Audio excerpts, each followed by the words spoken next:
नमस्कार दोस्तों, आपका हार्दिक स्वागत है आपके अपने YouTube channel astrology with Joshi पर। दोस्तों, आइए जानते हैं नवंबर 2025 का महीना मेष राशि वालों के लिए कैसा रहेगा। दोस्तों, वीडियो को अंत तक जरूर सुनें और जानें कि नवंबर का महीना आपके लिए कैसा रहने वाला है। और चैनल को लाइक, शेयर, कमेंट और सब्सक्राइब करना न भूलें। आइए सुनते हैं विस्तार पूर्वक नवंबर मासिक राशिफल। मेष राशि वालों, सामान्य तौर पर नवंबर का महीना आपको औसत लेवल के परिणाम दे सकता है, क्योंकि सूर्य का गोचर 16 नवंबर तक आपके सप्तम भाव में रहेगा और नीच अवस्था में रहेगा, अर्थात अनुकूल परिणाम नहीं दे पाएगा। एक ओर जहां मंगल का अपनी राशि में होना अच्छी बात है, वही अष्टम भाव में होना कमजोर बात है। अतः मंगल से भी अनुकूलता की उम्मीद नहीं रखनी चाहिए। यद्यपि कभी कभार अप्रत्याशित रूप से कुछ अच्छे परिणाम मंगल दे सकता है। बुध ग्रह का गोचर 23 नवंबर तक आपके 8वें भाव में रहेगा। इसके बाद वक्री अवस्था में बुध ग्रह आपके सप्तम भाव में पहुंच जाएंगे, यानी कि ज्यादातर समय बुध ग्रह अपने स्तर पर आपके लिए अनुकूल परिणाम देना चाहेंगे।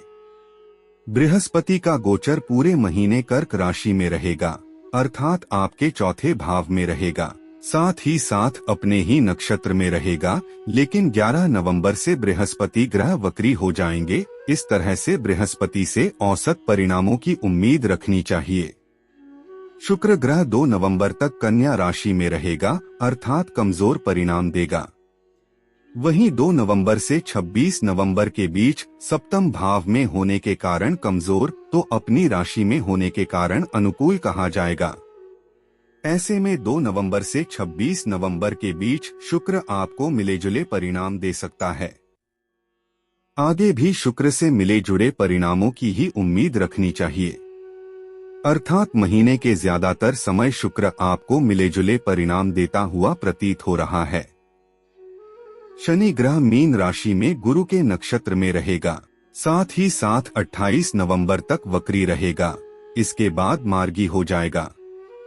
सामान्य तौर पर हमें शनि से भी अनुकूलता की उम्मीद नहीं रखनी चाहिए। वहीं राहु का गोचर कुंभ राशि में रहेगा और 24 नवंबर तक गुरु के नक्षत्र में रहेगा। राहु से काफी हद तक अनुकूल परिणामों की उम्मीद रखी जा सकती है, जबकि केतु से इस महीने अनुकूलता की उम्मीद नहीं रखनी चाहिए।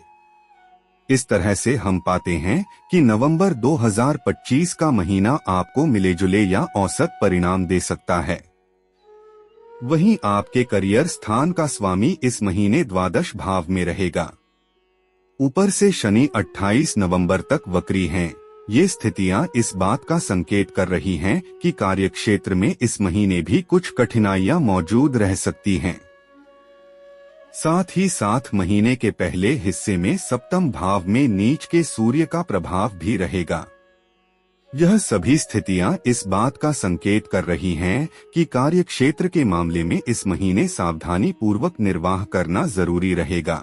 व्यापार व्यवसाय की दृष्टिकोण से देखा जाए तो 23 नवंबर तक बुध ग्रह आपके 8वें भाव में रहेगा और बुध का 8वें भाव में होना सामान्य तौर पर अच्छा माना गया है, लेकिन निवेश आदि के दृष्टिकोण से हम इसे अच्छा नहीं कहेंगे।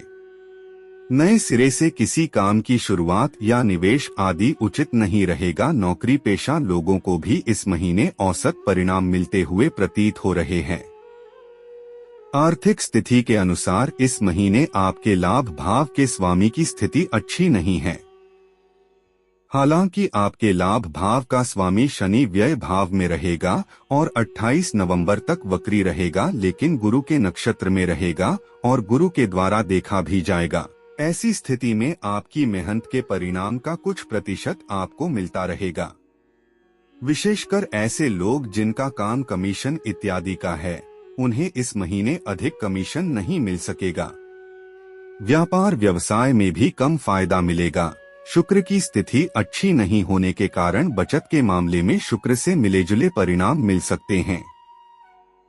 शनि की तीसरी दृष्टि धन भाव पर है या एक कमजोर बिंदु है। कहने का मतलब यह है कि बचत के दृष्टिकोण से भी महीना बहुत अनुकूल नहीं है। धन का कारक बृहस्पति औसत परिणाम देता हुआ प्रतीत हो रहा है। कुल मिलाकर देखा जाए तो आर्थिक मामले में इस महीने मिले जुले या फिर कभी कभी औसत से थोड़े से कमजोर परिणाम मिल सकते हैं। स्वास्थ्य के दृष्टिकोण से नवंबर का महीना आपको मिले जुले परिणाम दे सकता है।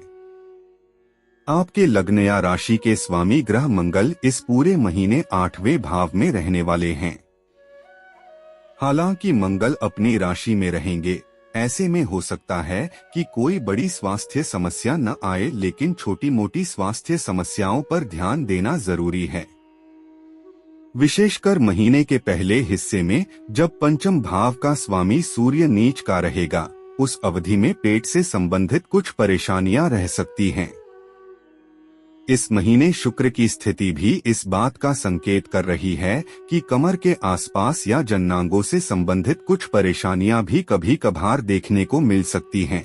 अतः इस महीने अपने खान पान को संयमित रखते हुए मर्यादित आचरण में रहते हुए निर्वाह करने की आवश्यकता रहेगी, जिससे आप अपने आप को स्वस्थ बनाए रखने में कामयाब हो सकें। नवंबर के महीने के लिए यदि आपके प्रेम संबंध की बात की जाए तो इस महीने आपके पंचम भाव के स्वामी सूर्य 16 नवंबर तक नीच अवस्था में रहेंगे। यह अनुकूल स्थिति नहीं है। वहीं प्रेम संबंध के कारक ग्रह शुक्र इस महीने या तो कमजोर स्थिति में रहेंगे। अतः प्रेम संबंध में सामंजस्य तभी रह सकेगा जब आप सावधानी पूर्वक निर्वाह करेंगे। ऐसा करने की स्थिति में परिणाम बेहतर रह सकते हैं। वहीं विवाह आदि से संबंधित बातों को आगे बढ़ाने के लिए महीना ज्यादा सपोर्ट नहीं कर रहा है। दाम्पत्य संबंधी मामलों की बात की जाए तो 2 नवंबर तक स्थितियां कमजोर रहेंगी। 2 नवंबर के बाद शुक्र अपनी राशि में पहुंचेंगे, जो स्थितियों को थोड़ा सा बेहतर करेगा। हालांकि 16 नवंबर तक नीच के सूर्य की सप्तम भाव में उपस्थिति कुछ न कुछ परेशानियां देती रहेगी, लेकिन फिर भी शुक्र उन परेशानियों को मेंटेन करने का काम करेगा। वहीं 16 नवंबर के बाद स्थितियां काफी हद तक नियंत्रण में आ जाएंगी। फिर भी 23 नवंबर से बुध ग्रह का सप्तम भाव में पहुंचकर बेकार की कहासुनी करवाने का काम कर सकता है।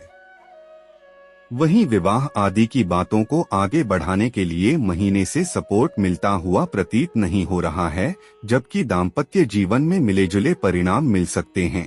पारिवारिक मामलों में नवंबर के महीने में आपके दूसरे भाव का स्वामी शुक्र 2 नवंबर तक कमजोर स्थिति में है। वहीं 2 नवंबर से 26 नवंबर तक औसत स्थिति में है। बाद में भी शुक्र औसत ही रहेगा, लेकिन दूसरे भाव पर शनि मंगल दोनों का संयुक्त प्रभाव अच्छा नहीं माना जाएगा। यही कारण है कि पारिवारिक सदस्यों के बीच कुछ असामंजस्य देखने को मिल सकता है। भाई बंधुओं के साथ संबंध भी इस महीने औसत या औसत से कुछ कमजोर ही रह सकते हैं। अतः भाई बंधुओं के साथ भी यथासंभव अपने तालमेल को बेहतर रखने की कोशिश जरूरी रहेगी।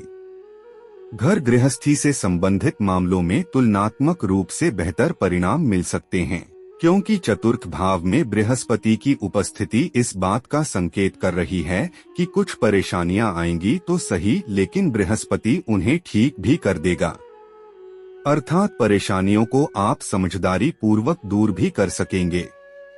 उपाय दोस्तों, उपाय जानने से पहले वीडियो को लाइक, शेयर, कमेंट और सब्सक्राइब जरूर करें। धन्यवाद। उपाय: बड़े बुजुर्गों का सम्मान करते रहें और उनका आशीर्वाद लेते रहें। मंदिर में गुड़ और चने की दाल का दान करें। इस महीने नमक कम खाएं और संभव हो तो रविवार के दिन नमक बिल्कुल न खाएं। यह राशिफल आपकी चंद्र राशि पर आधारित है।